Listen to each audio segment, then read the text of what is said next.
കേരളത്തിലെ ഏറ്റവും കൂടുതൽ ദേശീയോദ്യാനങ്ങൾ ഉള്ള ജില്ലയാണ് ഇടുക്കി.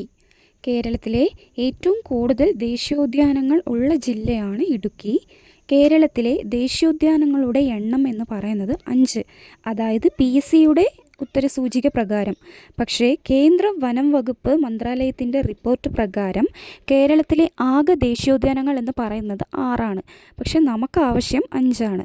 അതായത് കേരളത്തിലെ ദേശീയോദ്യാനങ്ങളുടെ എണ്ണം എന്ന് പറയുന്നത് 5 PSCയുടെ ഉത്തരസൂചിക പ്രകാരമാണ്. പക്ഷേ കേന്ദ്ര വനം വകുപ്പ് മന്ത്രാലയത്തിൻ്റെ റിപ്പോർട്ട് പ്രകാരം കേരളത്തിലെ ആകെ ദേശീയോദ്യാനങ്ങൾ 6ആണ്.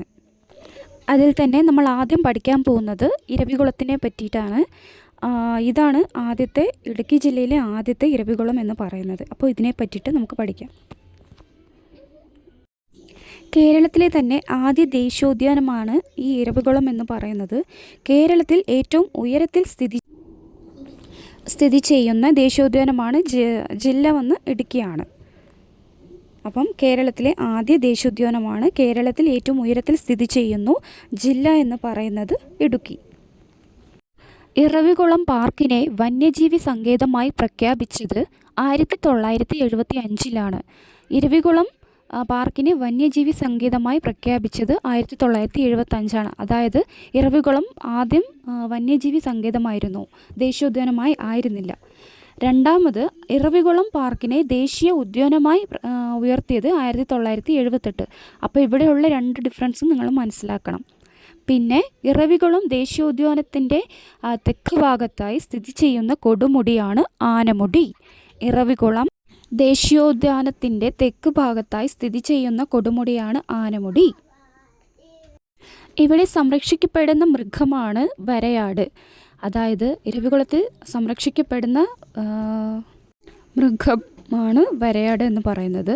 തമിഴ്നാട്ടിലെ സംസ്ഥാന മൃഗമാണ് വരയാട്. അതായത് നീലഗിരി താറിലാണ് ഇരിക്കുന്നത്. തമിഴ്നാട്ടിലെ സംസ്ഥാന മൃഗമാണ് വരയാട്, നീലഗിരി ഭാഗത്താണ് ഇരിക്കുന്നത്. മൂന്നാറിലെ രാജമലയിൽ സംരക്ഷിക്കപ്പെടുന്ന മൃഗമാണ് വരയാട്. മൂന്നാറിലെ രാജമലയിൽ സംരക്ഷിക്കപ്പെടുന്ന മൃഗമാണ് വരയാട്.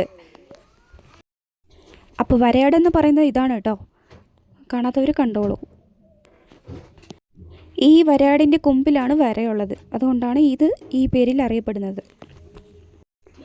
വരയാടിൻ്റെ ശാസ്ത്രീയ നാമം Nilgiri tragus hylocrius. Nilgiri tragus hylocrius. Nilgiri tragus hylocrius ആണ് വരയാടിൻ്റെ ശാസ്ത്രീയ നാമം എന്നറിയപ്പെടുന്നത്. അതായത് നീലഗിരി ട്രാഗസ് ഹൈലോക്രിയസ്. പിന്നെ രാജമല വിനോദസഞ്ചാര കേന്ദ്രം സ്ഥിതി ചെയ്യുന്ന ദേശീയോദ്യാനമാണ് ഇരവികുളം. രാജമല വിനോദസഞ്ചാര കേന്ദ്രം സ്ഥിതി ചെയ്യുന്ന ദേശീയോദ്യാനമാണ് ഇരവികുളം. അപ്പോൾ ഇരവികുളത്തെ പറ്റി പഠിക്കാനുള്ളത് ഇത്രയേ ഉള്ളൂ കേട്ടോ. അപ്പോൾ താങ്ക് യു.